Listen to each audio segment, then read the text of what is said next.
बात का आगाज़ आपसे करना चाहूँगी निहाल हाशमी साहब। बड़ी ऑब्जर्वेशन सख्त किस्म की आई हैं साबिक हुकूमत की तरफ से। अदालती मामलात को कहा गया है कि ये मदाखलत हो रही है, ब्लैटेंट मदाखलत हो रही है पार्लियामेंट में। और यही बात सर मुअज़्ज़ज़ अदालत भी करती थी कि पार्लियामेंट जो है मदाखलत कर रही है अदालती तमाम मामलात में। अदालत के बिल्कुल आप लोगों ने ब्रीच किया है उनके जो एक अपना एक उनकी सैंक्टिटी है उसको। बिस्मिल्लाहिर्रहमानिर्रहीम। मैं मादी में जब देखता हूँ, तारीख़ पढ़ता हूँ, तो जो भी रियासतें बर्बाद हुई और बिलखुसूस इस्लामी रियासतें, उनके इदारे और इदारों में बैठे हुए कमज़ोर और छोटे जो लोग थे, वो अपने आप को ज़्यादा एम्पावर करने के लिए अपने पहले इदारों को बर्बाद करते रहे, फिर उन्होंने पूरे रियासत को बर्बाद कर दिया और वो ग़ुलामी की तरफ ले गए हमें।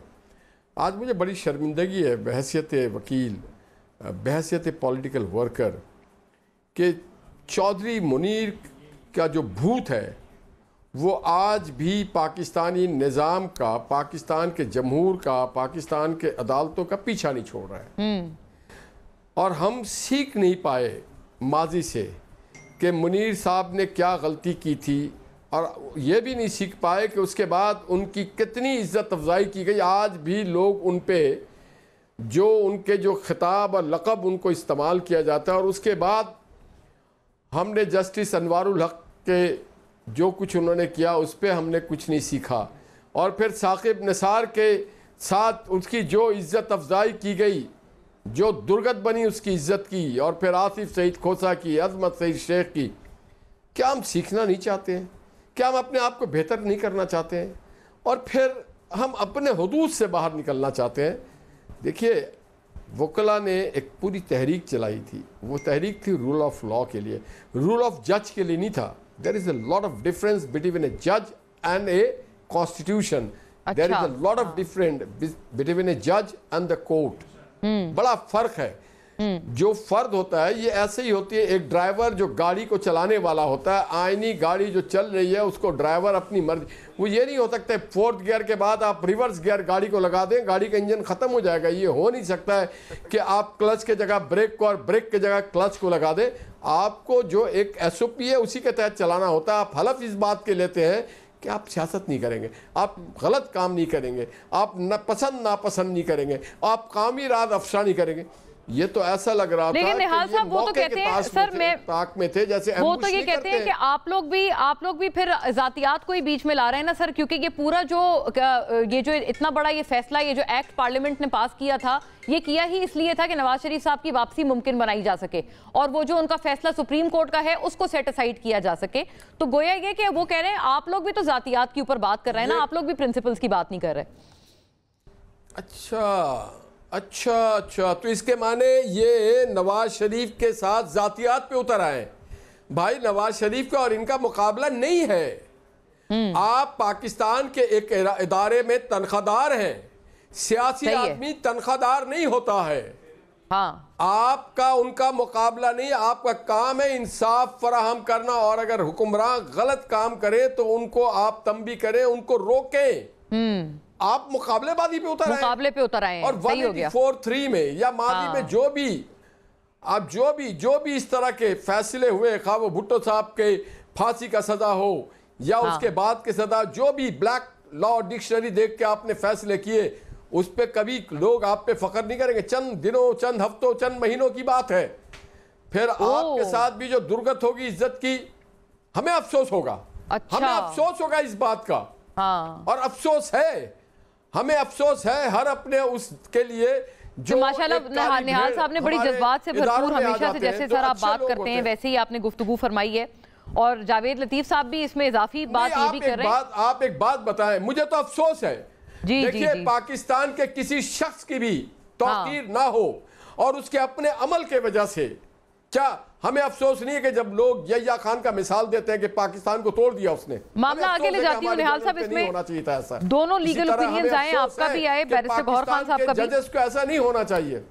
जो आपने अभी बात की उसमें जावेद लतीफ साहब ने भी मजीद इसी गम और गुस्से का इजहार करते हुए उन्होंने भी कहा है कि जी नवाज शरीफ की वापसी से कुछ लोग खौफजदा हैं। तो गौहर खान साहब आप बताइएगा कौन लोग हैं जो कि खौफजदा हैं, اور ظاہر ہے کیونکہ پی ٹی آئی چیئرمین بھی ابھی اسی قسم کی تمام پابندیاں بھگت رہے ہیں، نااہلی بھی بھگت رہے ہیں، اور یہ بات بھی درست ہے کہ جب یہ نااہلی ہوئی تھی نواز شریف صاحب کی 2017 میں تو سب سے زیادہ خوشیاں بھی پی ٹی آئی چیئرمین نے منائی تھیں.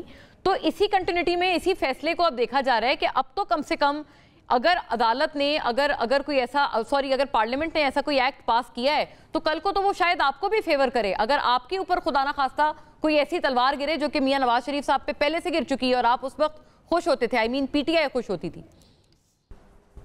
دیکھیں، میں پہلی بات تو یہ ہے کہ جو نہال ہاشمی صاحب ہے، جنہوں نے جو الفاظ استعمال کیے، میں اسے بالکل I take a strong exception to that, اور بالکل اسے سخت اختلاف کرتا ہوں. ایسے الفاظ نہیں کہنا چاہیے، ہرگز نہیں کہنا چاہیے.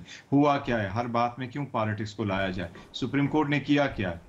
ہمارا ہی سپریم کورٹ ہے، سارا سپریم کورٹ. آپ اگر کہتے ہیں ان کو کہ جی یہ ڈیسیجن نہیں دے سکتا تو سپریم کورٹ کر کیا سکتی ہے؟